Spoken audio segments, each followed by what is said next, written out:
Hello बच्चा party, मैं हूं प्रशांत पाठक और मैं फिर आप सबका स्वागत करता हूं रोशन सा स्टडी पॉइंट पर। बच्चों यार, आप लोगों ने बहुत प्यार दिया टर्म 1 की वीडियो पे, देख के बहुत अच्छा लगा और आप लोगों की डिमांड पे हम काम करने वाले हैं अब टर्म 2 के लिए।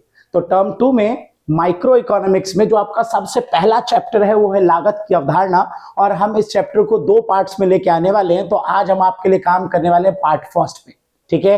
तो आओ ध्यान दो कि लागत की अवधारणा क्या है। टर्म 2 का ये आपका पहला चैप्टर है और बहुत इंपॉर्टेंट चैप्टर है, और इस चैप्टर में सारा खेल, ज्यादा से ज्यादा खेल ग्राफ का है, तो थोड़ा ध्यान से पढ़ना, अच्छा चैप्टर है। चलो स्टार्ट करते हैं।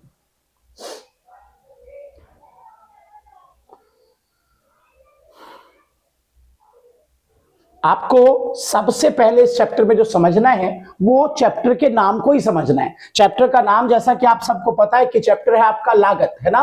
तो लागत का क्या अर्थ है, कॉस्ट किसे कहते हैं, हम सबसे पहले इस चीज को समझेंगे। देखो, सरल भाषा में बोलें तो कॉस्ट का मतलब है, लागत का मतलब है चीजों को बनाने की का खर्चा। सपोज करो मैं ये पेन बनाता हूं और इस पेन को बनाने में मेरे 10 रुपए का खर्चा आता है, तो वो 10 रुपए इसकी लागत है। लेकिन इको की भाषा में बात करें तो थोड़ा सा मतलब बड़ा हो जाता है। इको क्या कहता है, जरा देखो। इको कहता है कि लागत का अर्थ है स्पष्ट और अस्पष्ट लागत का योग। मतलब दो तरीकों की लागत होती है, स्पष्ट लागत और अस्पष्ट लागत, और दोनों को जोड़ दोगे तो इकोनॉमिक्स कहता है कि लागत बन जाएगा। क्या है स्पष्ट, क्या है अस्पष्ट, एक उदाहरण को लेके समझो तो ज्यादा अच्छे से समझ पाओगे। उदाहरण के लिए मैंने प्लान किया कि मैं अपना एक ट्यूशन सेंटर खोलूंगा छोटा सा, ठीक है। अब ट्यूशन सेंटर खोलूंगा तो दो मेन चीजें चाहिए मुझे। एक तो मुझे पढ़ाने के लिए चाहिए टीचर। सपोज करो इकोनॉमिक्स के लिए ट्यूशन खोलने वाले थे हम, तो एक तो मुझे टीचर चाहिए, और दूसरा मान लो जिस भी एरिया में मैं रहता हूं वहां पे मुझे एक जगह चाहिए जो मान लो मेन मार्केट में हो, ताकि ज्यादा से ज्यादा स्टूडेंट तक हमारी रीच हो पाए, हम पहुंच पाए ज्यादा से ज्यादा बच्चों तक। अब जब टीचर की बात आई तो मैंने कहा कि टीचर किसी और को क्यों रखना, जब इकोनॉमिक्स मुझे खुद आती है तो मैं खुद ही पढ़ा लेता हूं। तो भाई हमने टीचर कहीं से नहीं बुलाया और मैं खुद ही इकोनॉमिक्स पढ़ाने के लिए चला गया। अब ध्यान से समझना, अगर मैं किसी टीचर को रखता अपने पास, तो एग्जाम्पल के तौर पे मान लो मुझे 25,000 रुपीज का उनको सैलरी देना पड़ता, लेकिन अब वो देने की कोई जरूरत नहीं है क्योंकि टीचर मैं खुद हूं। अच्छा जी, दूसरी क्या चीज चाहिए थी मुझे, जगह चाहिए था। यार वो मेन मार्केट में मेरे पास अपनी प्लेस नहीं है, अपनी जगह नहीं है, तो हमने एक रूम, एक जगह कहीं पे से रेंट पे ले लिया, सपोज करो, जिसका रेंट मुझे 20,000 रुपए पर मंथ देना है। अब आप ध्यान से समझो, ये 25,000 टीचर की सैलरी मुझे किसी को नहीं देनी, क्योंकि टीचर बनके मैं खुद ही आ गया हूं अपने बिजनेस में, अपने ट्यूशन में, और ये रेंट, जगह का किराया 20,000 रुपए ये गिन के पैसों की फॉर्म में उस जगह के मकान मालिक को मुझे देना पड़ेगा। अब बस ये वाली जो लागत है तो अनुमानित लागत है, ठीक है, ये है आपका अस्पष्ट लागत, ठीक है। और ये जो लागत है, जो जगह का किराया है, ये है आपका स्पष्ट लागत। बस आप बिल्कुल क्लियर रखें, वो लागत जो आपको मुद्रा की फॉर्म में, मनी की फॉर्म में किसी बाहर वाले को देना है, वो है आपका स्पष्ट लागत। और अस्पष्ट लागत क्या है, वो लागत जो अनुमानित है, मालिक ने खुद अगर कोई संसाधन लगा दिया तो उसका जो लागत है वो है आपका अस्पष्ट लागत। एक और एग्जाम्पल देते हैं। रोशन बाबू ने सोचा कि एक स्टेशनरी की दुकान खोल देते हैं। अब रोशन बाबू के खुद के पास एक अच्छी सी दुकान है, जिस बिल्डिंग में रोशन बाबू रहते हैं वहीं पे नीचे एक दुकान है। तो अब इनको दुकान किराए पे लेने की जरूरत नहीं है, लेकिन हाँ, वहां पे बैठने के लिए इनके पास कोई लड़का नहीं है। अब इन्होंने एक लड़का रखा 10,000 रुपए के सैलरी पे, और 10,000 रुपए उसे सैलरी देते हैं और वो दुकान पे बैठता है, और किराया उस जगह का 25,000 है, लेकिन अब किसी को देना नहीं है क्योंकि दुकान रोशन की खुद की है। तो जो उस दुकान का किराया है, अनुमानित किराया, वो है अस्पष्ट लागत। और उस लड़के की जो सैलरी है, जो बाहर का कोई लड़का है जिसे 10,000 रुपए देने पड़ रहे हैं, वो क्या है आपका स्पष्ट लागत। उम्मीद करता हूं दोनों का मतलब समझ में आया। रोशन बाबू को आया? वैसे मैं सोच ही रहा हूँ डिक्शनरी की दुकान। हाँ, तो मैं पहले ही समझ गया हूं, ठीक है। चलिए ध्यान दीजिए, लागत का क्या अर्थ है, लागत स्पष्ट और अस्पष्ट लागत का जोड़ है। और भैया हमने तो यही देखा है, अरे यार हमने तो यही देखा है, से कुछ याद आया, हमने आपके लिए 35 क्वेश्चंस दिए थे टर्म 1 के लिए। अगर आपने पेपर में आके मैच किया हो, पेपर दे के आने के बाद, तो मुझे लगता है कि मैक्सिमम नंबर ऑफ क्वेश्चन आपके उन्हीं 35 क्वेश्चन से थे। तो सेम वही बात है, अभी भी जब वीडियो चल रही होगी तो मैं टॉपिक टू टॉपिक बोलता रहूंगा कि ये बहुत इंपॉर्टेंट है, और अगर आप मेरा कहना मान लोगे तो बस टर्म 2 में भी आग लगा देंगे, है ना। रोशन तेरी यही वर्डिंग्स है ना। तबाही मचा देंगे। ठीक है, मैं बोलता हूं आग लगा देंगे। चलो आओ ध्यान दो, स्पष्ट और अस्पष्ट लागत में अंतर, ये बहुत बहुत इंपॉर्टेंट क्वेश्चन है, आपको इसको याद कर लेना चाहिए। देखो क्या लिखा है, स्पष्ट लागत ये बाहर से ली गई साधन सेवाओं के लिए किया गया भुगतान है। सही है सबको? जब आप साधन बाहर से खरीदोगे तो उसके लिए जो भुगतान करोगे स्पष्ट लागत। जैसे मेरे एग्जांपल में मैंने ट्यूशन के लिए ट्यूशन के लिए जगह किसी और से किराए पे लिए, तो वहां की जो लागत है वो स्पष्ट लागत है। दूसरे में क्या लिखा हुआ है, ये स्वयं आपूर्ति किए गए साधनों की लागत है, मतलब जो साधन आपने खुद लगा दिया उसका अनुमानित मूल्य है ये। मेरे एग्जाम्पल में क्या, मेरे एग्जाम्पल में मैंने टीचर कहीं बाहर से नहीं बुलाया, मैं खुद ही टीचर आ गया, तो वो क्या है, स्पष्ट लागत, जो मेरी अनुमानित सैलरी है। मौद्रिक भुगतान, आप सबको पता है स्पष्ट लागत के लिए आपको मौद्रिक भुगतान करना पड़ेगा, क्योंकि बाहर वाले से लिया है तो पेमेंट तो करना पड़ेगा। इसमें कोई मौद्रिक भुगतान करने की कोई आवश्यकता नहीं है, क्योंकि ये संसाधन तो आपने खुद ही लगाया है ना। उदाहरण, मजदूरी, लगान, लगान मतलब किराया, बीमा, ये सब जो है आपका स्पष्ट लागत का उदाहरण है। और अस्पष्ट लागत का उदाहरण, जैसे मान लो मालिक ने जो पूंजी लगाई है उस पूंजी का ब्याज, स्वयं की भूमि का लगान, लगान मतलब बच्चा किराया। ठीक है, तो ये इन दोनों के बीच डिफरेंस है। स्क्रीनशॉट करिए, बहुत इंपॉर्टेंट क्वेश्चन, कर लीजिए एक बार स्क्रीनशॉट। दो चीजें हैं यहाँ पे, एक तो लागत का अर्थ और दूसरा लागत में दो वर्ड आए, स्पष्ट लागत और अस्पष्ट लागत, तो उन दोनों में क्या डिफरेंस है, बहुत इंपॉर्टेंट, कर लीजिए स्क्रीनशॉट। चलते हैं आगे। आगे देखो बच्चों क्या है अगला क्वेश्चन आपके लिए, एक बहुत सीधी सी चीज, बहुत आसान सी चीज, वो है आपका कि भाई लागत फलन किसे कहते हैं। देखो बहुत सिंपल सी बात है, क्या है लागत फलन जरा समझो। मान लो मैं 10 पेन बनाने वाला हूं, ठीक है, और अब 10 पेन बनाने के लिए जो मेरी मात्रा आई है, जो लागत आई है, सपोज करो ऐसे लिखते हैं लागत फलन को, C बराबर FQ।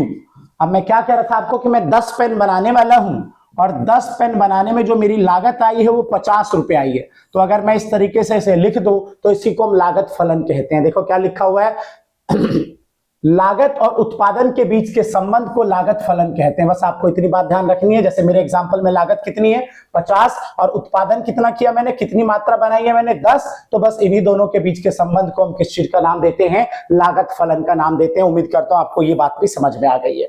फिर एक बहुत छोटा सा टॉपिक है अवसर लागत। अवसर लागत, अपॉर्चुनिटी कॉस्ट, ये वर्ड आपने चैप्टर 1 में भी पढ़ा है। आप सबको पता है किसी भी संसाधन का दूसरा सर्वश्रेष्ठ वैकल्पिक उपयोग का मूल्य अवसर लागत है। जैसे उदाहरण के लिए, अगर मैं अभी आज आपको ना पढ़ा रहा होता तो मैं क्या कर रहा होता, सपोज मैं आपको अगर अभी पढ़ा ना रहा होता तो मैं क्रैकर्स जला रहा होता, मैं पटाखे फोड़ रहा होता। ठीक है, तो आप बताओ आपको पढ़ाने की लागत क्या है, कि मैं अपने पटाखे छोड़ के आया हूं, मतलब मैं दिवाली छोड़ के आया हूं, क्रैकर्स फोड़ने की जगह मैं तुम्हें पढ़ा रहा हूं, है ना। तो तुम्हें पढ़ाने की लागत है पटाखा ना फोड़ना, जो मैं सेक्रीफाई करके आया हूं। देखो क्या लिखा है, अवसर लागत त्यागे गए अगले सर्वश्रेष्ठ विकल्प के मूल्य का है। ठीक है, अभी मैं क्या कर रहा हूं, अपना ये टाइम आपको पढ़ाने पे दे रहा हूं, और ना पढ़ा रहा होता तो मैं कुछ कर रहा होता जिसको मैंने छोड़ दिया, तो वही है अवसर लागत। ठीक है, मैंने आपको माइक्रो के फर्स्ट चैप्टर में एग्जांपल दिया था कि सपोज एक बंदा है, एक व्यक्ति है, उसके पास दो जॉब ऑप्शन है, एक जॉब 30,000 रुपए और एक जॉब है 40,000 रुपए। तो ऑब्वियस सी बात है वो कौन सा जॉब चुनेगा, 40,000 वाला चुनेगा, और 40,000 के लिए उसने क्या छोड़ दिया, ये 30,000 वाला छोड़ दिया, तो ये 40,000 की अवसर लागत है, ये 30,000। ये बात हमारी पहले भी हो चुकी है, ये दो छोटी छोटी सी बातें हैं, आप स्क्रीनशॉट कर लो, लागत फलन और अवसर लागत का अर्थ।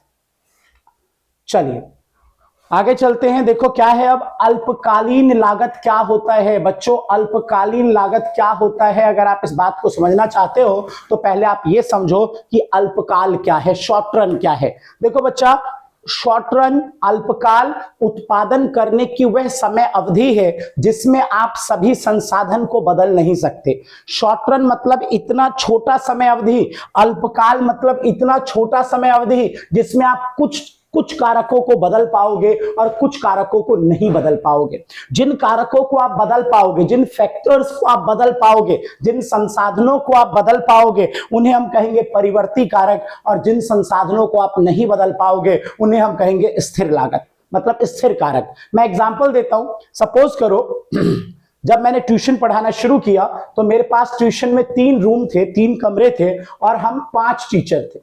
ठीक है, अब हमारा ट्यूशन थोड़ा सा मतलब नंबर ऑफ स्टूडेंट और ज्यादा आने शुरू हो गए और अब उन ज्यादा बच्चों को, मान लो 3 रूम 5 टीचर मिलके हम 200 बच्चों को पढ़ा रहे थे एग्जाम्पल। ठीक है, और अब हमारे ट्यूशन में 250 स्टूडेंट हो गए, 50 स्टूडेंट बढ़ गए, बहुत जल्दी बढ़ गए। तो हम क्या करेंगे, रूम तो अभी भी 3 ही रखेंगे लेकिन टीचर हमें थोड़े ज्यादा चाहिए क्योंकि नंबर ऑफ स्टूडेंट ज्यादा हो गए, 60 टीचर हो गए। ठीक है, तो अब ये देखो, ये अल्पकाल का उदाहरण है। बहुत छोटे समय अवधि में अगर मैंने उत्पादन को बढ़ाने की कोशिश की, अपने प्रोडक्शन को बढ़ाने की कोशिश की, तो मैं नंबर ऑफ रूम को बदल नहीं पाया। रूम उतने ही है लेकिन नंबर ऑफ टीचर मुझे बढ़ाने पड़े। तो ये जो रूम है ये है फिक्स फैक्टर, हिंदी स्थिर कारक, और ये जो टीचर है ये है वेरिएबल फैक्टर, परिवर्ती कारक। ठीक है, आप समझ पाए मैं क्या कह रहा हूं। अल्पकाल में छोटे समय अवधि में कारक फैक्टर, प्रोडक्शन के संसाधन 2 टाइप के होते हैं, फिक्स और वेरिएबल। जिसको आप जल्दी बदल सकते हो, जिसको बदल के आप अपने उत्पादन को बढ़ा सकते हो, वो है परिवर्ती कारक, और जिसको आप नहीं बदल सकते, नहीं चेंज कर सकते जल्दी से, वो है स्थिर कारक। देखो क्या लिखा है, अल्पकाल में कुछ साधन स्थिर होते हैं, जैसे ये कुछ साधन स्थिर है जबकि अन्य साधन परिवर्तनशील होते हैं। इसी प्रकार अल्पकालीन लागत को भी 2 प्रकार से बांटा गया है। एक बच्चा स्थिर लागत, फिक्स कॉस्ट बोलते हो आप, और दूसरा परिवर्ती लागत, वेरिएबल कॉस्ट बोलते हो आप। देखो बहुत सिंपल सी बात है, ये वो संसाधन है, वो फैक्टर है जिसे मैं नहीं बदल पाया, तो इसको खरीदने पे, फिक्स फैक्टर को खरीदने पे या किराए पर लेने पे जितने पैसे मेरे खर्च होंगे वो कौन सी लागत है, स्थिर लागत है ना। और वहीं पे परिवर्ती लागत क्या है, वो लागत, परिवर्ती लागत वो लागत है जो किसको खरीदने पे आता है, देख लो आप, परिवर्ती कारक को खरीदने पे आता है। बहुत सिंपल है, अल्पकाल में संसाधन 2 हैं, स्थिर और परिवर्ती। स्थिर संसाधन खरीदोगे तो जो लागत आएगी वो स्थिर लागत है, परिवर्ती संसाधन खरीदोगे जो लागत आएगी वो परिवर्ती लागत है। ठीक है, आओ एक एक करके दोनों को और डिटेल में समझते हैं। पहले बात करते हैं स्थिर लागत की। पहले बात करते हैं किसकी, स्थिर लागत की। ध्यान देना स्थिर लागत की तरफ, ये देखो, मात्रा, क्वांटिटी, 0 1 2 3 4 5, ये मात्रा है। और सपोज करो हमारे ट्यूशन का किराया, वो जो 3 कमरे हैं हमारे ट्यूशन में, उसका किराया, उसको हम टोटल फिक्स कॉस्ट, कुल स्थिर लागत कहेंगे। अब अगर एक भी नंबर स्टूडेंट नहीं आता है, हमारा ट्यूशन है लेकिन कोई बच्चा पढ़ने के लिए नहीं आता है, तो भी हमें वहां का किराया तो देना पड़ेगा ना। सपोज करो वहां का किराया 12 रुपए। ठीक है, तो ये क्या है, आपका स्थिर लागत है। 0 उत्पादन पर भी 12 रुपए, 1 नंबर ऑफ स्टूडेंट आ गया, 1 बच्चा आ गया तो भी 12, 2 पे भी 12, 3 पे भी 12, 4 पे भी 12, 5 पे भी 12। तो कहने का मतलब ये कि स्थिर लागत स्थिर कारकों को खरीदने पे आती है। और स्थिर लागत की खास बात पे अगर आप ध्यान डालें तो पहली खास बात कि अगर उत्पादन 0 है, प्रोडक्शन 0 है, तो भी स्थिर लागत आएगा। दूसरी खास बात कि अगर उत्पादन बढ़ेगा तो भी स्थिर लागत स्थिर रहेगी, उसमें कोई परिवर्तन नहीं होगा। इस बात को मैं आपको ग्राफ से भी दिखा रहा हूं, जरा ध्यान देना। y एक्सेस, x एक्सेस 0, यहां पे मैंने रख दिया यूनिट, यूनिट मतलब मात्रा, जितना आप बना रहे हो। यहां पे रख दिया हमने टोटल फिक्स कॉस्ट, कुल स्थिर लागत। आप देखो, आप चाहे 1 उत्पादन करो, चाहे 2, चाहे 3, 4, 5, कितना भी उत्पादन करो, स्थिर लागत आपका लगातार स्थिर था। सपोज 12 रुपए था, ठीक है ना। तो ये स्थिर लागत की खास बात होती है, आप अपने दिमाग में रख ले। सबसे पहली बात, अल्पकाल में लागत 2 हिस्सों में विभाजित है, एक स्थिर लागत, एक परिवर्ती लागत।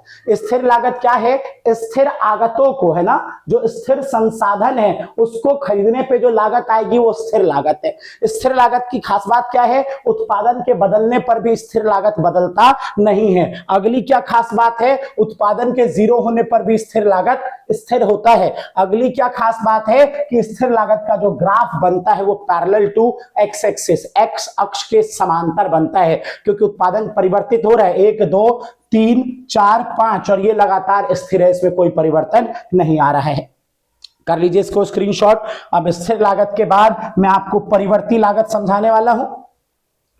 कर लिया, चलो अब देखो, जरा ध्यान दो, परिवर्ती लागत क्या है। पहले एक बार स्थिर लागत का यहां पे देख लो आप, क्या है हमारे पास लिखा हुआ। स्थिर लागत किसे कहते हैं, यहां से एक बारी पढ़ भी लो आप। स्थिर लागत से अभिप्राय उस लागत से होता है जो कि उत्पादन के स्तर के साथ प्रत्यक्ष रूप से परिवर्तित नहीं होता, जो उत्पादन के बदलने पे बदलता नहीं है। जैसे जिस बिल्डिंग में आपका बिजनेस चल रहा है वहां का किराया, जो आपने उधार ले रखा है उसका ब्याज, जो स्थायी कर्मचारी है जो बार बार नहीं बदलेंगे उन कर्मचारियों का वेतन, ठीक है, ये सब स्थिर लागत के उदाहरण है। अगर टेबल की बात करें तो ये वो टेबल है जो मैं आपको दिखा रहा था कि भाई उत्पादन चाहे 0 है, चाहे 1 2 3 4 5, उत्पादन कुछ भी हो रहा है, स्थिर लागत में कोई परिवर्तन नहीं है। अगर मैं आपसे ग्राफ की बात करूं तो ग्राफ जैसा कि मैंने आपको अभी दिखा दिया है स्थिर लागत का, ये देखो स्थिर लागत का ग्राफ कैसा होता है, बिल्कुल parallel to X axis, X अक्ष के समांतर। ये उत्पादन है 1 2 3 4 5, कितना भी कर लो ये हमेशा स्थिर का स्थिर रहेगा। यहां पे देखो क्या लिखा है, जो टीएफसी वक्र है वो अक्ष एक्स अक्ष के समांतर बनता है, बिल्कुल इसके पैरेलल बनता है क्योंकि वो बदलता नहीं है। ठीक है, चलिए आगे चलते हैं। स्थिर लागत के बाद हमें बात करनी है किसकी, परिवर्ती लागत की। देखो क्या है परिवर्ती लागत, हेडिंग देखो क्या है जरा क्या लिखा है,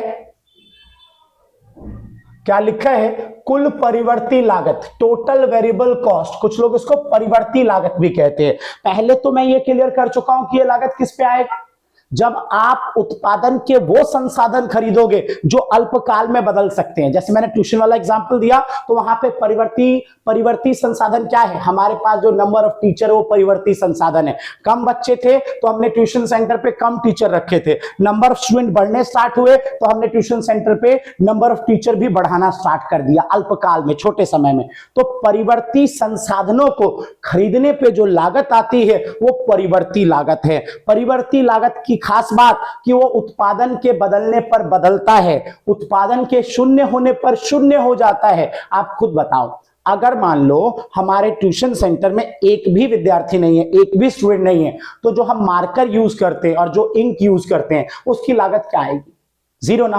कोई बैच नहीं, 0 बैच, तो मार्कर इंक का खर्चा क्या, 0। तो मार्कर और इंक का खर्चा कैसी लागत है, परिवर्ती लागत है। और अगर बैचेस बढ़ने शुरू हो जाए तो मार्कर इंक का खर्चा बढ़ना शुरू हो जाएगा। तो ये परिवर्ती लागत की खास बात है। पहली खास बात, परिवर्ती संसाधन को खरीदने पे आती है ये लागत। दूसरी खास बात, उत्पादन के शून्य होने पे ये लागत शून्य हो जाती है। अगली खास बात, उत्पादन के बढ़ने के साथ साथ ये लागत बढ़ती है। आओ देखो क्या लिखा है, परिवर्ती लागत से अभिप्राय उस लागत से होता है जो उत्पादन के स्तर के साथ प्रत्यक्ष रूप से परिवर्तित होती है, मतलब उत्पादन के बढ़ने के साथ साथ बदलेगी। जैसे कच्चे माल के लिए जो भुगतान करोगे, बिजली का भुगतान, ईंधन, है ना, आकस्मिक मजदूर होता है जो कभी कभार आप काम पे बुलाते हो, है ना, उनकी मजदूरी, तो ये सब है। क्या कहता है कि परिवर्ती लागत को मूल लागत, प्रत्यक्ष लागत या परिहार्य लागत भी कहते हैं, इन नामों से भी जानते हैं, लेकिन जो सबसे पॉपुलर नाम है वो है कुल परिवर्ती लागत। ठीक है, तालिका देख लो एक बार परिवर्ती लागत की। देखो क्या है परिवर्ती लागत की तालिका। जैसा कि मैंने आपको कहा कि ये उत्पादन के बदलने के साथ साथ बदलेगा। ये देखो, जब प्रोडक्शन 0 है तो ये 0 होगा, खास बात। और टीएफसी की खास बात याद है ना, 0 पर भी टीएफसी क्या था, टीएफसी को आपने देखा था ना, टोटल फिक्स कॉस्ट को, चाहे 0 हो चाहे कुछ भी, वो हर बार फिक्स था। कुल स्थिर लागत है ना। और यहां पे कुल परिवर्ती लागत की क्या खास बात है, उत्पादन के 0 होते ही ये कितना हो गया, 0 हो गया, है ना। और उत्पादन के बढ़ने के साथ साथ ये लगातार क्या कर रहा है, ये बढ़ रहा है। लेकिन एक बात मैं और बोलना चाहूंगा, 0 पे 0 होता है, उत्पादन के बढ़ने के साथ साथ बढ़ता है, लेकिन बढ़ता कैसे है, पहले बढ़ता है घटती दर से। आप नोटिस करना, पहले हमने इसे 6 से बढ़ाया, फिर हमने इसे 4 से बढ़ाया, घटती दर से बढ़ा, और फिर बढ़ता है बढ़ती दर से 5 से, 9 से, 11 से। याद रखें, 0 पे 0, 0 पे 0, फिर प्रोडक्शन बढ़ेगा तो ये बढ़ेगा, और बढ़ेगा कौन सी गति में, पहले घटती हुई गति से, और फिर उसके बाद कौन सी गति से, बढ़ती हुई गति से। और इसलिए जब हम इसका ग्राफ बनाएंगे, मैं अभी आपको दिखाऊंगा इसका चित्र बना के, इधर नीचे है बना हुआ। जब इसका आप चित्र बनाओगे तो ये शुरू कहां से होगा, 0 से शुरू होगा। पहले घटती हुई स्पीड है तो घटती हुई स्पीड मतलब ऐसे, पहले घटती हुई दर से बढ़ा और उसके बाद बढ़ती हुई स्पीड से बढ़ेगा तो ऐसे। ये है टीवीसी का आकार, और इस आकार को कहते हैं इनवर्स एस शेप, उल्टा एस आकार। और ऐसा क्यों करता है ये, तो टर्म 1 में आपने एक टॉपिक पढ़ा था, लॉ ऑफ वेरिएबल प्रोपोर्शन। परिवर्ती अनुपात का नियम। तो परिवर्ती अनुपात के नियम के कारण टीवीसी पहले घटती दर से बढ़ता है, जिस वजह से इसका ग्राफ यहां तक देखो घटती हुई स्पीड में गया, और फिर बढ़ती दर से बढ़ता है तो इसलिए इसका ग्राफ बढ़ती हुई स्पीड में गया, और इसलिए इसका आकार कैसा बन गया है, इनवर्स एस शेप, उल्टे एस आकार का। तो ये बात आपको टीवीसी के बारे में ध्यान रखनी है। आओ टीवीसी के टेबल के बाद मैं आपको टीवीसी का डायग्राम दिखाता हूं। ये रहा टीवीसी का डायग्राम चित्र, ध्यान दो। क्या था हमारे पास, मैं एक बार टेबल बना भी देता हूं दोबारा। यहां क्वांटिटी मात्रा 0 1 2 3 4 5, और टीवीसी आपने क्या लिया था, 0 पे 0, फिर 6, फिर 10, फिर 15, फिर 24 और फिर 35, है ना। आप देखो 0 पे 0, 0 उत्पादन पे 0, 1 पे कितना ले लिया आपने 6, 2 पे कितना ले लिया आपने 10, 3 पे कितना ले लिया आपने 3 पे आपने 15 ले लिया, 4 पे कितना ले लिया आपने 4 पे आपका 24 है, और 5 पे कितना है आपका, तो 5 पे आपका 35 है, ठीक है ना। ये आपका टीवीसी है। और आप देखो कि पहले इसकी स्पीड क्या थी, घटती हुई, 6 से बढ़ा 4 से बढ़ा, तो इसलिए पहले ये इस तरीके से गया आगे, है ना। और उसके बाद क्या हुआ, ये बढ़ती हुई स्पीड से बढ़ने लगा। देखो 5 से 9 से 11 से, तो फिर इसकी स्पीड क्या हो गई, बढ़ती हुई स्पीड। पहले घटती हुई स्पीड, डिमिनिशिंग स्पीड, और फिर कौन सी स्पीड, बढ़ती हुई स्पीड। और इसलिए हम इस आकार को उल्टे एस आकार का कहते हैं। देखो बेटा सीधा एस होता तो ऐसे बनता ये, लेकिन ये ऐसे नहीं बना। ये कैसे बना आपने देखा ना, ये पहले ऐसे गया फिर ऐसे गया, है ना। तो इसलिए हम इसको क्या कहते हैं कि टीवीसी किस आकार का बनता है, उल्टे एस आकार का बनता है। और शुरू कहां से होता है, शून्य से शुरू होता है। देखो क्या लिखा हुआ है, टीवीसी वक्र उल्टे एस आकार का होता है क्योंकि यह प्रारंभ में घटती दर से और बाद में बढ़ती हुई दर से बढ़ता है, और उत्पादन के शून्य स्तर पर टीवीसी शून्य होता है। और ऐसी हरकत यह क्यों करता है, तो मैंने आप सबको बताया, लॉ ऑफ वेरिएबल प्रोपोर्शन, परिवर्ती अनुपात का नियम। ठीक है बच्चों, तो इसको भी स्क्रीनशॉट कर लो। क्या पता लगा आपको, सबको क्या पता लगा कि अल्पकाल में लागत कितने प्रकार की है, 2 प्रकार की। अल्पकाल में है एक कुल स्थिर लागत, टोटल फिक्स कॉस्ट, और दूसरा है कुल परिवर्ती लागत, है ना, कुल परिवर्ती, टोटल वेरिएबल कॉस्ट। इसके बारे में क्या पता लगा, ये उत्पादन के बदलने पर भी बदलता नहीं है, 0 पर भी 0 नहीं होता है। इसका diagram parallel to X axis है। इसके बारे में क्या पता लगा, उत्पादन के 0 पे ये 0 होता है और बढ़ने के साथ साथ बढ़ता है, लेकिन पहले घटती दर से बढ़ता है और फिर कौन सी दर से, बढ़ती दर से। इसलिए इसका आकार कैसा हो जाता है, उल्टे एस आकार का। चलिए आगे बढ़ते हैं, आगे देखते हैं क्या है हमारे लिए। अब है कुल लागत। पहले इन दोनों में अंतर देख लो एक बारी। ये मैं फिर से बोल रहा हूं आपको कि जो जो इंपॉर्टेंट बातें आती जाएंगी मैं आपको बताता जाऊंगा। ये एक बहुत इंपॉर्टेंट क्वेश्चन है, कई बार एग्जाम में पूछा जा चुका कि भाई आप बताओ टीवीसी और टीएफसी में क्या अंतर है। देख लो आप, पहले परिभाषा। कुल परिवर्ती लागत से अभिप्राय उस लागत से होता है जो उत्पादन के स्तर के साथ प्रत्यक्ष रूप से परिवर्तित होता है, यह उत्पादन के बदलने से बदलता है। कुल स्थिर लागत वो लागत है जो उत्पादन के स्तर के साथ प्रत्यक्ष रूप से परिवर्तित नहीं होता है, उत्पादन के बदलने से नहीं बदलता है। इन्हें अल्पकाल में परिवर्तित किया जा सकता है। भाई परिवर्ती लागत शॉर्ट टर्म में बदलते हैं, ये अल्पकाल में नहीं बदलते। शून्य के उत्पादन होने पर भी ये लागत शून्य, ये लागत शून्य हो जाती है। जब कोई उत्पादन नहीं होता है तब यह लागत शून्य होती है। 0 पर टीएफसी की खास बात है कि अगर उत्पादन 0 है तो टीएफसी भी, टीवीसी की खास बात है, अगर उत्पादन 0 है तो टीवीसी भी क्या होगा, आपके पास 0 होगा। लेकिन इसके बारे में क्या है, यह कभी भी शून्य नहीं होता है। चाहे उत्पादन आपका 0 भी था तो भी आपने देखा टीएफसी आपके पास 12 था, यह शून्य नहीं होता है। ठीक है, उत्पादन के संसाधन, ये परिवर्ती संसाधनों को खरीदने पे लागत आती है, और ये लागत कैसे संसाधनों पे आती है, स्थिर संसाधनों पे। आकार कैसा है, टीवीसी का आकार उल्टे ऐसा आकार का है, ऐसा, पहले घटती हुई स्पीड फिर बढ़ती हुई स्पीड, है ना। और टीएफसी कैसा है, एक्स अक्ष के समांतर है आपका टीएफसी। लास्ट उदाहरण, ठीक है, श्रमिकों की मजदूरी, आकस्मिक श्रमिक मतलब जो कभी कभी श्रमिक आते हैं उनकी मजदूरी, कुल परिवर्ती लागत। और वो श्रमिक जो लगातार आपके यहाँ पे रहते हैं, जो स्थायी कर्मचारी हैं, उनकी जो है जो वेतन होगा वो क्या है, आपका कुल स्थिर लागत। ठीक है, चलो स्क्रीनशॉट कर लो। फिर मैंने आपको कह दिया है ये बहुत इंपॉर्टेंट क्वेश्चन है, स्क्रीनशॉट आप इसका कर लीजिए। आगे बढ़ते हैं। उम्मीद करता हूं बच्चों आप सबको बिल्कुल समझ में आ रहा होगा। इस बार हमारी कोशिश होगी कि टर्म 2 में टर्म 1 से भी ज्यादा आराम से, शांति से, डिटेल में आपको पढ़ा दिया जाए सब कुछ। अब आगे चलो, अब आगे है कुल लागत, टोटल कॉस्ट। ये क्या है? ये कुछ नहीं है, ये जोड़ है दो लागतों का, कुल स्थिर लागत और कुल परिवर्ती लागत। आपने देखा अल्पकाल में दो टाइप के लागत होते हैं, जब आप दोनों को जोड़ोगे तो दोनों को जोड़ने से जो मिलेगा आपको वो है कुल लागत। देखो क्या लिखा हुआ है, लिखा है एक वस्तु के उत्पादन के लिए आवश्यक उत्पादन के संसाधनों पर फर्म द्वारा किए गए कुल व्यय को कुल लागत कहते हैं, है ना। और आप ऐसे ही बोल सकते हो कि कुल लागत क्या है? कुल स्थिर लागत और कुल परिवर्ती लागत का जोड़ है, इन दोनों का जोड़ है। अगर आप तालिका में देखो तो ये रहा उत्पादन 0 से 5, ये रहा टीएफसी, आप जानते हो ये कभी नहीं बदलता। ये रहा टीवीसी, आप जानते हो 0 पे 0 हो जाएगा, फिर बढ़ेगा, पहले घटती हुई स्पीड से बढ़ेगा, फिर कैसे बढ़ेगा? बढ़ती हुई स्पीड से बढ़ेगा, है ना। और जैसे ही दोनों जुड़ेंगे हमें मिलेगा हमारा टीसी। अरे 12 जमा 0 बराबर 12। एक चीज सीखने को मिली, अगर आप सीख पा रहे हो, जब उत्पादन का स्तर 0 होता है, जब क्वांटिटी 0 होती है, तो टीएफसी क्या है आपके पास? 12। टीवीसी क्या है आपके पास? 0। तो टीसी भी क्या है आपके पास? 12। मतलब एक क्वेश्चन पूछता है एग्जामिनर, वो कहता है आप ये बताओ कि जब उत्पादन 0 होता है तो हमारा टीसी किसके बराबर होता है? तो पता होना चाहिए जब उत्पादन 0 होता है तो टीसी और टीएफसी आपस में क्या होते हैं? टीएफसी पता है ना, कुल स्थिर लागत, और टीसी कुल लागत, आपस में दोनों क्या हो जाते हैं? एक दूसरे के बराबर हो जाते हैं। तो याद रखो उत्पादन के 0 पे टीएफसी बराबर होगा किसके? टीसी के, ठीक है। और आगे जोड़ो, 12 जमा 6 18, और आगे चलो 12 जमा 10 22, फिर 27 36 47। क्या पता लगा टीसी के बारे में? एक तो 0 उत्पादन पे 0 नहीं होगा, 0 पे ये 0 नहीं होगा, 0 पे ये बराबर होगा किसके? टीएफसी के। और क्या पता लगा? ये भी उत्पादन के बढ़ने के साथ साथ बढ़ रहा है। और अगर आप नोटिस करो तो बढ़ कैसे रहा है?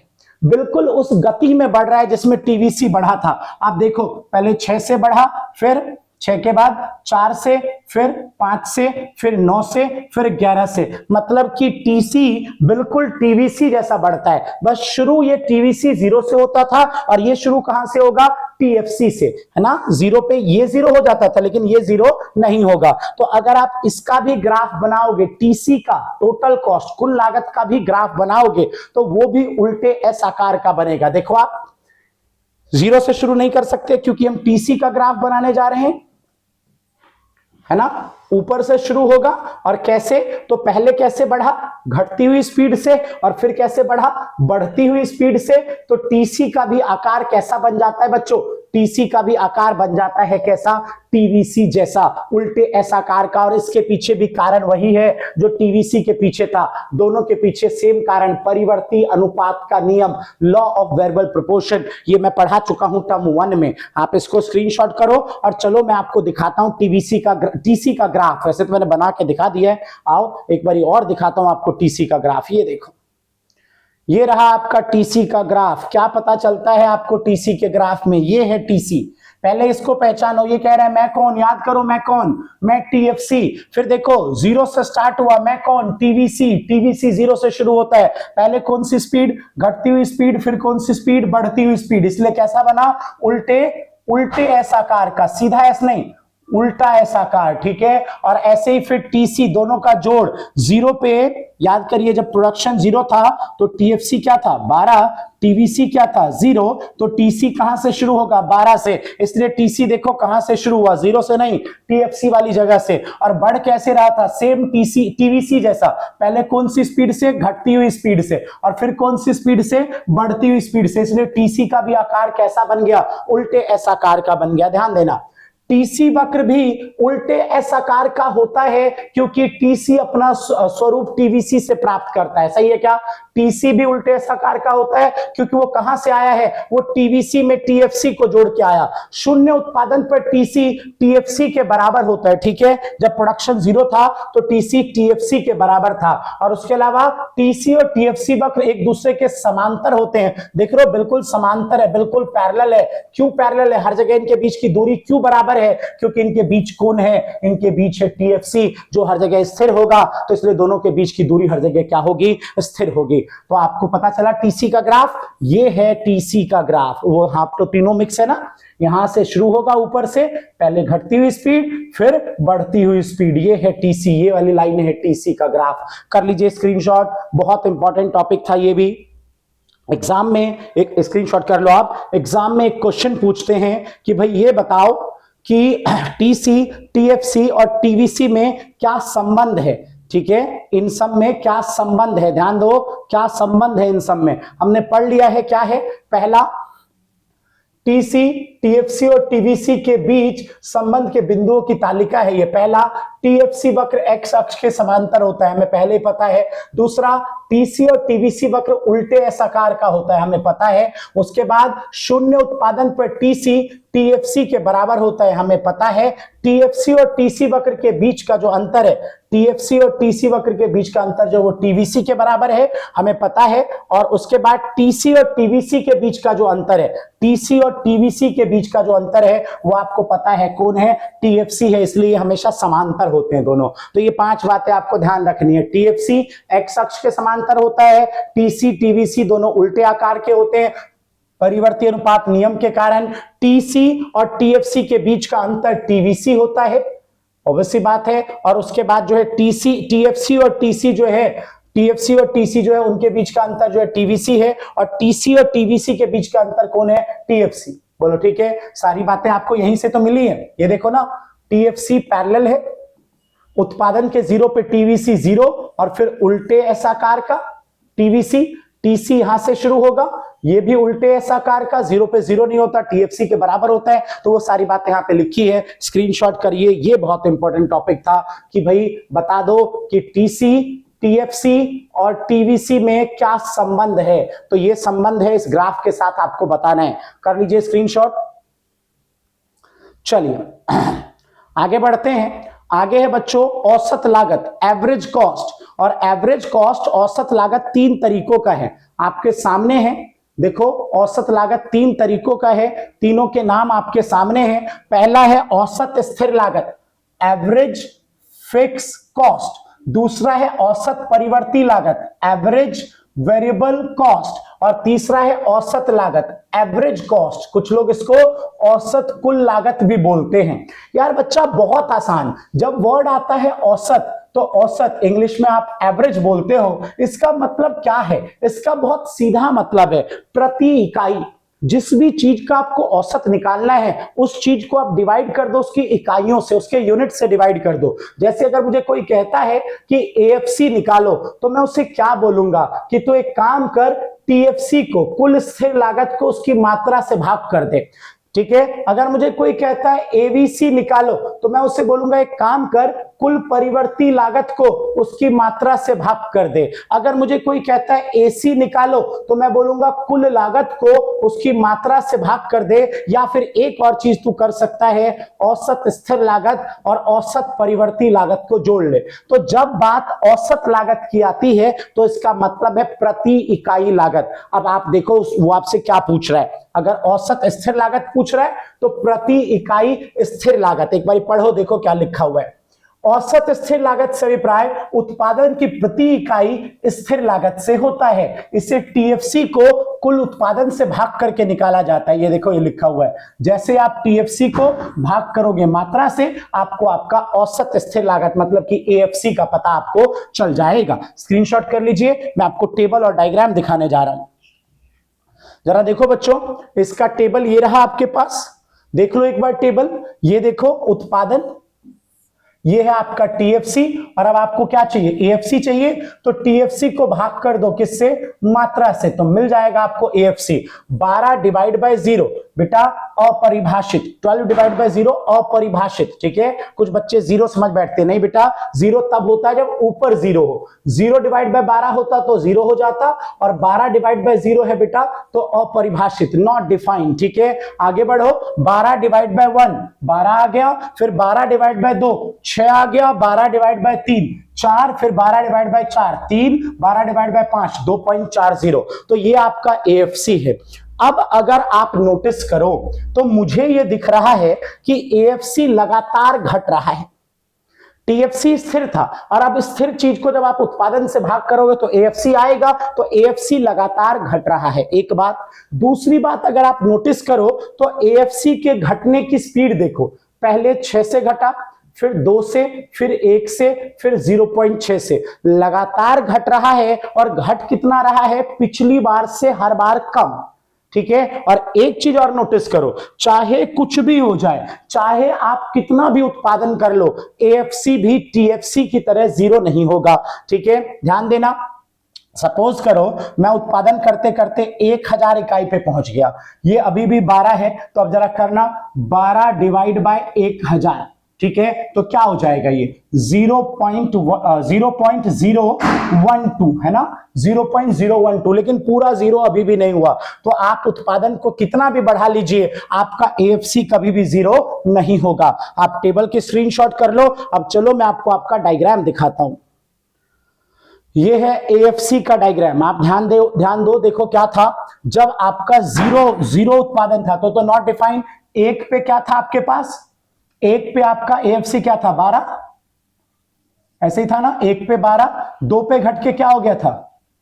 6, 3 पे क्या हो गया था? और कम, अगली बार और कम, अगली बार और कम, मतलब एएफसी हर बार लगातार क्या कर रहा है? एएफसी हर बार लगातार घट रहा है। लेकिन नोटिस करना, पहले जब ये घटा तो बहुत ज्यादा घटा, बहुत ज्यादा, फिर थोड़ा कम घटा, फिर और कम घटा और कम, लेकिन हर बार घटेगा। लेकिन एक बात और, ये कभी इतना नहीं घटेगा कि इस तरीके से घटता हुआ आए आए आए और इसको टच कर जाए ना। इसको टच करने का मतलब आप एएफसी को जीरो होने को कह रहे हो, जो कभी भी संभव नहीं है, क्योंकि इसके पापा ही जीरो नहीं होते, और पापा वाला कोई गुण तो बेटे में आएगा ना। और इसके पापा का नाम कौन है? क्या है? टीएफसी, याद है ना टीएफसी। टीएफसी कभी जीरो नहीं होता है, और टीएफसी जीरो नहीं होता तो इसलिए अपने बेटे को भी ये जीरो होने नहीं देता है। इसलिए एएफसी कभी भी एक्स अक्ष को नहीं छुएगा, ठीक है, क्योंकि ये जीरो नहीं होगा।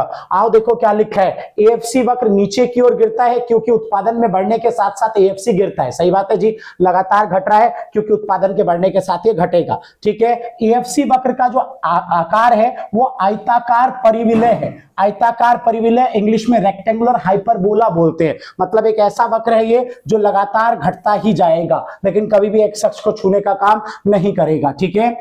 तो ये बातें आपको ध्यान रखनी है, मैंने बता ही दिया कि एक्स अक्ष को ये नहीं छुएगा। आओ आ जाओ जरा दूसरी लागत पे। दूसरा है किसका औसत? किसका औसत निकालना है अब आपको? औसत परिवर्ती लागत, एवरेज वेरिएबल कॉस्ट। क्या बोला था मैंने आपको? किसी भी चीज का औसत निकालना है तो उसके कुल लागत को लीजिए और मात्रा से भाग कर दीजिए। टीवीसी को उठाओ और उसकी मात्रा से भाग कर दो तो वो बन जाएगा औसत परिवर्ती लागत, है ना। देखो क्या लिखा है, औसत परिवर्ती लागत से अभिप्राय उत्पादन की प्रति इकाई परिवर्ती लागत से होता है, मतलब कि प्रति इकाई परिवर्ती लागत, और टीवीसी को कुल मात्रा से भाग करके आप इसको निकाल सकते हो। ये रहा आपका औसत परिवर्ती लागत। ये देखो कुल परिवर्ती लागत ये रहा आपका 0.610 ये, और ये है उत्पादन। जैसे ही आप टीवीसी को भाग करोगे मात्रा से आपको आपका एबीसी मिल जाएगा। 0/0 डैश 6/1 6, फिर 10/2 5, फिर 15/2 3, 24/6 ये रहा, ठीक है। अब अगर आप यहां पे नोटिस करो तो क्या कर रहा है एबीसी? पहले घटा एबीसी, पहले घटा, फिर रुका एबीसी, और फिर दोबारा से एबीसी ने क्या करना शुरू कर दिया? बढ़ना शुरू कर दिया। इसलिए जब आप एबीसी का ग्राफ बनाएंगे तो देखिए पहले घटेगा, फिर क्या होगा? फिर रुकेगा और फिर वापस बढ़ेगा। तो एबीसी का ये ग्राफ है जो यू आकार का बनेगा। चलो मैं आपको दिखाता हूं। ये रहा आपका एबीसी का आकार, सॉरी एबीसी का ग्राफ। ध्यान दो, पहले क्या करता है एबीसी? पहले एबीसी घटता है, फिर रुकता है और फिर बढ़ता है एबीसी, ठीक है। वजह वही है, देखो एबीसी आपने निकाला कहां से था? टीवीसी डिवाइड बाय क्वांटिटी करके आपने एबीसी निकाला था। आपको याद है ना टीवीसी कैसा बना था? ओरिजिन से स्टार्ट होकर उल्टे एस आकार का बना था, किसकी वजह से? Law of variable proportion. तो इसको डिवाइड करके मात्रा से आपने निकाला है क्या? एबीसी। और एबीसी किस शेप का बना है? यू आकार का। और अगर कोई कहता है कि एबीसी यू आकार का क्यों बनता है तो आपको वही बात बतानी है कि लॉ ऑफ वेरिएबल प्रोपोर्शन, परिवर्ती अनुपात का नियम इसको यू आकार का बना देता है। चलिए आगे चलते हैं, स्क्रीनशॉट कर लीजिएगा इसको भी। आगे है अब आपके पास औसत लागत। ध्यान दो आगे क्या है आपके पास, औसत लागत। बहुत सिंपल भाषा, बहुत सिंपल बात। औसत लागत क्या है, प्रति इकाई कुल लागत। जैसे ही आप कुल लागत को मात्रा से भाग करोगे तो आपको औसत लागत मिल जाएगा, ठीक है। और एक और तरीका है बेटा, देखो आप सब जानते हो कुल लागत बराबर कुल स्थिर लागत और जमा कुल परिवर्ती लागत। जब आप इस पूरे समीकरण को मात्रा से भाग करोगे तो जरा देखो क्या आता है। जैसे आप इसको मात्रा से भाग करोगे तो आपको पता है एएफसी आएगा, इसको मात्रा से भाग करोगे आपको पता है एवीसी आएगा, और जब दोनों जुड़ेंगे तो क्या आएगा, एसी आएगा। तो हम औसत लागत को इस तरीके से भी बोल सकते हैं कि औसत लागत जोड़ है औसत स्थिर लागत और औसत परिवर्ती लागत का। बताओ ठीक हो सभी लोग। औसत लागत को बोलने के दो तरीके, एक तो प्रति इकाई कुल लागत को औसत लागत कहते हैं, दूसरा औसत स्थिर लागत और औसत परिवर्ती लागत के जोड़ को भी हम औसत लागत कहते हैं। आओ औसत लागत की तालिका और वक्र देखते हैं, टेबल और डायग्राम देखते हैं। ये रहा टेबल औसत लागत का। ध्यान देना सभी लोग, जैसा कि मैंने बोला कि एक तो आप क्या कर सकते हो, टीसी लिख लो और टीसी को भाग कर दो किससे, टीसी को भाग कर दो मात्रा से, तो आपको औसत लागत मिल जाएगा।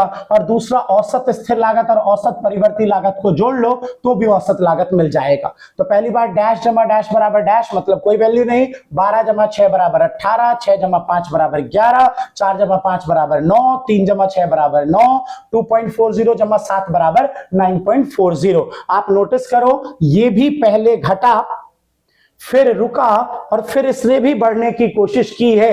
तो औसत लागत का जो वक्र बनेगा वो भी ऐसे बनेगा, घटा रुका और फिर बढ़ने की कोशिश कर रहा है। तो इसका भी आकार यू आकार बनेगा, कारण वही परिवर्ती अनुपात का नियम। आओ मैं आपको ग्राफ में दिखाता हूं। ये देखो औसत लागत का ग्राफ यू आकार का है। ये ग्राफ वजह बहुत साफ है, पहले ये घटता है, जरा देखो यहां तक ये घट रहा है। पता है कारण क्या है, कारण मैं आपको दिखाता हूं क्या है। इधर देखो ये किस किस का जोड़ है, ये एएफसी और एवीसी का जोड़ है। याद आया आपको, इन दोनों का जोड़ है। तो शुरू में क्या होता है, दोनों एएफसी भी घट रहा है, ये भी घट रहा है, तो इस कारण से जो आपका एसी है शुरू में वो भी घट रहा होता है। फिर क्या है, ये अभी भी घट रहा है ना, ये अभी भी घट रहा है और ये रुक गया है, ये यहां पे आके थोड़ा सा रुक सा जाता है। ये घट रहा है और ये रुक रहा है, तो इस वजह से दोनों का जोड़ अभी भी घटता जा रहा है। फिर क्या हो रहा है, ये अभी भी घट रहा है और जिस स्पीड से ये घट रहा है सेम उसी स्पीड से एवीसी ने बढ़ना शुरू कर दिया, कारण आपका एसी रुक जाता है। और आखिरी में क्या होता है, ये अभी भी घट रहा है लेकिन इसके घटने की स्पीड से तेजी में, इसके घटने की स्पीड से तेज आपका एवीसी बढ़ रहा है, कारण आपके एसी ने बढ़ना शुरू कर दिया।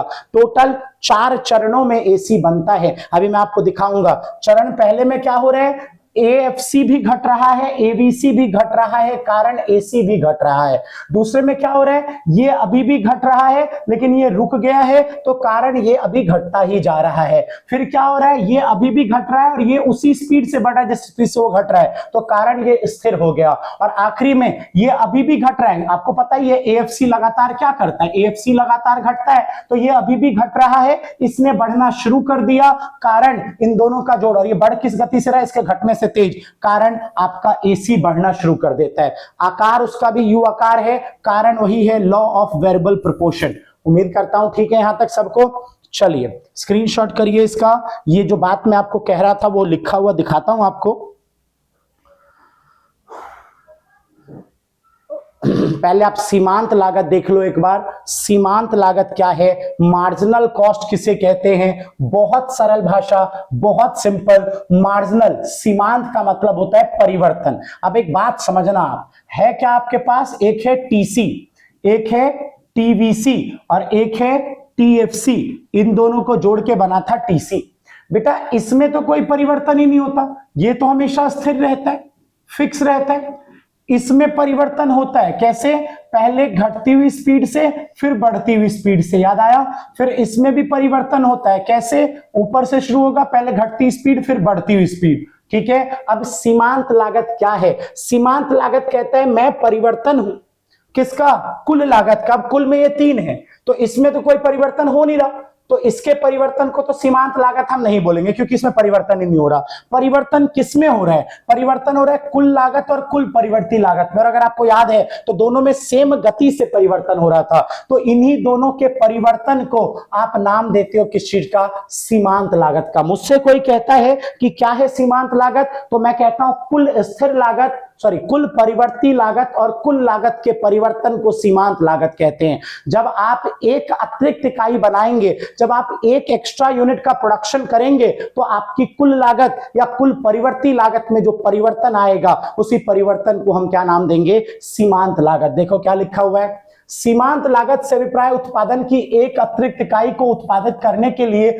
कुल लागत में होने वाली वृद्धि से है। चाहे आप कुल लागत बोल दो, टीसी बोल दो, या फिर आप टीवीसी बोल दो, दोनों में से किसी में भी परिवर्तन, क्योंकि दोनों में सेम परिवर्तन होता है, उसी को आप सीमांत लागत बोलते हो, है ना। अगर मैं आपसे बात करूं सीमांत लागत के फॉर्मूले की, तो MC बराबर TCN माइनस TCN-1, या फिर इसी को आप डेल्टा टीसी, डेल्टा मतलब परिवर्तन बेटा, डेल्टा मतलब परिवर्तन, टीसी में परिवर्तन बटे में मात्रा में परिवर्तन बोल सकते हो। सेम ऐसे ही सीमांत लागत को आप टीवीसी से भी निकाल सकते हो, TVCN-1 या फिर दूसरा तरीका delta TVC upon delta quantity. इन दो तरीकों से आप सीमांत लागत को निकाल सकते हो, क्योंकि सीमांत लागत परिवर्तन है, और परिवर्तन किस में आ रहा है? एक तो टीसी में परिवर्तन आता है और दूसरा टीवीसी में परिवर्तन आता है, और दोनों में सेम परिवर्तन होता है, इसलिए दोनों से ही आप इसको निकाल सकते हो।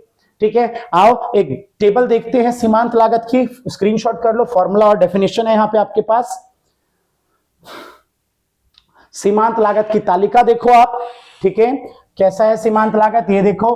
टीसी कह रहा है भाई मैं तो बदलूंगा, सॉरी टीएफसी कह रहा है भाई मैं तो बदलूंगा नहीं, तो इसमें तो कोई परिवर्तन नहीं है, परिवर्तन टीवीसी और टीसी में है। जैसे ही आपने एक उत्पादन बढ़ाया, इसमें देखो 6 का परिवर्तन, इसमें भी देखो 6 का परिवर्तन, तो हमारा सीमांत लागत 6 आ गया। फिर देखो, फिर आपने एक अतिरिक्त इकाई का उत्पादन किया, 4 का परिवर्तन, चाहे आप इधर देखो 4 का परिवर्तन, तो सीमांत 4 आ गया। फिर देखो, फिर आपने एक अतिरिक्त बनाया, 5 का परिवर्तन, 5 का परिवर्तन, तो सीमांत 5 आ गया। कहने का साफ मतलब ये कि जब आप उत्पादन को बढ़ाते जाओगे, तो कुल परिवर्ती लागत और कुल लागत में जो परिवर्तन आएगा वही सीमांत लागत है। और थोड़ा आंखें खोल के देखो एक बार, आप सीमांत लागत को देखो, ये भी पहले घटता है, घटा ना, फिर बीच में रुकता भी है, रुकने वाला स्टेज दिख नहीं रहा क्योंकि टेबल बहुत छोटा है, सिर्फ 4-5 यूनिट का टेबल है, वरना बीच में रुकता है और फिर ये बढ़ता है। अब आप बताओ, एक ग्राफ आप बनाओ जो पहले घटेगा, फिर रुकेगा और फिर वापस बढ़ेगा, तो इसका भी शेप कैसा होगा? MC का भी शेप कैसा होगा? U आकार का होगा। और MC कहां से आया है? MC आया है TVC और TC से, और इन दोनों के ऊपर कौन सा नियम लागू होता है पता है ना? Law of variable proportion. तो लॉ ऑफ वेरिएबल प्रोपोर्शन, परिवर्ती अनुपात के नियम के कारण ही MC का भी आकार कैसा होता है? U आकार का होता है, U शेप का होता है। चलिए, तो स्क्रीनशॉट कर लो सीमांत लागत के बारे में, ग्राफ में आगे दिखा भी रहा हूं बना हुआ। ये है आपका, नहीं है बना हुआ, कोई बात नहीं, मैंने आपके लिए बना दिया था सीमांत लागत का ग्राफ। जैसा कि आपने देखा कि पहले सीमांत लागत क्या कर रहा था? घट रहा था, फिर रुका, और फिर क्या हो रहा था? बढ़ रहा था, है ना। यहाँ पे यूनिट्स हो जाएंगे आपके पास, मात्रा, और यहाँ पे सीमांत लागत। और क्यों है इसका ये आकार?